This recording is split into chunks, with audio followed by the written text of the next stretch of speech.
Avec Bruno Vincent, je vous le disais, le président de l'entente Guidel-Quévin. Bruno, vous affrontiez ce week-end votre équipe de National 3 féminine, affrontait Saint-Lô dans un match très important. Victoire à la clé 31-21 pour vous les Rouges.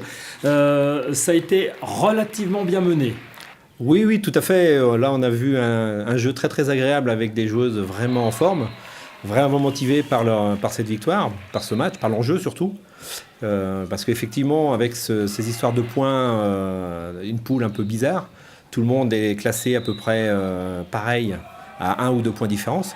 Donc c'est vrai que c'était un match assez important pour nous, et remporté avec un score vraiment agréable. C'est plutôt rare au handball, on peut le dire, début d'avance.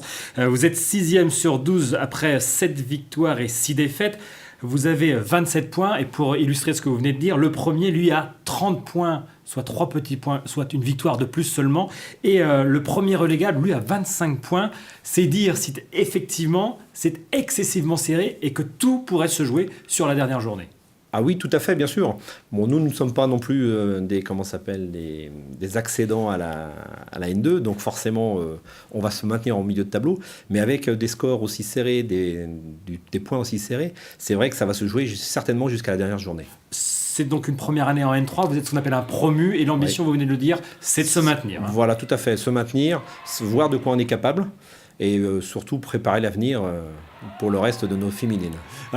Préparer l'avenir, ça veut dire quoi? C'est travailler sur la formation, fidéliser et les joueuses, et les familles, et les encadrants? Voilà, tout à fait. Fidéliser déjà les joueuses, parce que c'est effectivement le public qu'on va rechercher à faire. On essaye de mettre en place une filière féminine de notre côté, comme on a avec les garçons.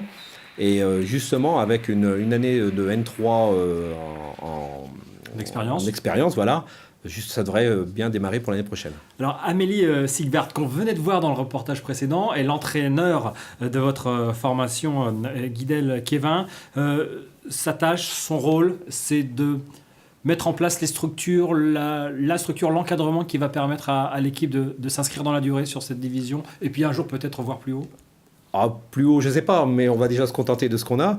Effectivement, Amélie est une pièce importante, déjà par ses connaissances, on l'a vu dans le BE, dans le reportage sur le BE. On profite directement de toute son expérience et de l'expérience de ses collègues de travail. C'est un plus non négligeable.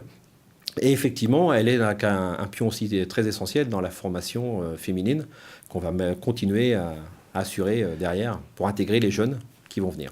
Alors, ce sont des jeunes qui commencent à prendre la place. Maintenant, ouais. Fort heureusement, ça laisse augurer de belles perspectives. Parce que jusqu'ici, les joueuses qui ont permis à la formation d'accéder en N3, ce sont maintenant des expérimentés, des mamans aussi, donc peut-être un peu moins investies. Il faut passer le relais. Il faut passer le relais parce qu'avec les blessures ou éventuellement les départs, comme vous le disiez, des personnes un petit peu plus âgées, dirons-nous, mais expérimentées. Surtout, c'est vrai qu'il faut quand même préparer l'avenir. Et à cet âge-là, avec l'âge qu'on a actuellement, ce sont des joueuses qui sont encore en études. Donc les études peuvent les mener n'importe où. Et forcément, peut-être s'arrêter du jour au lendemain pour partir sur une carrière. Un dernier mot avec vous, Bruno Vincent. Est-ce que l'entente Guidel, j'entends son public, les fans de handball, répondent présents, sont autour du projet ? Oui, oui, tout à fait. On est un groupe de bénévoles très soudés au niveau de Guidel et de Quévin. Et forcément, grâce aux parents, là on peut voir que la salle justement était assez remplie, voire même un public assez chaleureux. Et ça nous arrive pour pratiquement toutes les catégories d'âge. Ouais, c'est une belle réussite cette entente. Hein. Tout à fait, tout à fait. Ça fait 7 ans qu'on est en entente avec Quévin. Et je pense qu'on peut dire que c'est une très belle réussite. Ce n'est que le début d'une belle aventure. Voilà, tout à fait. Merci Bruno Vincent, vous restez avec nous.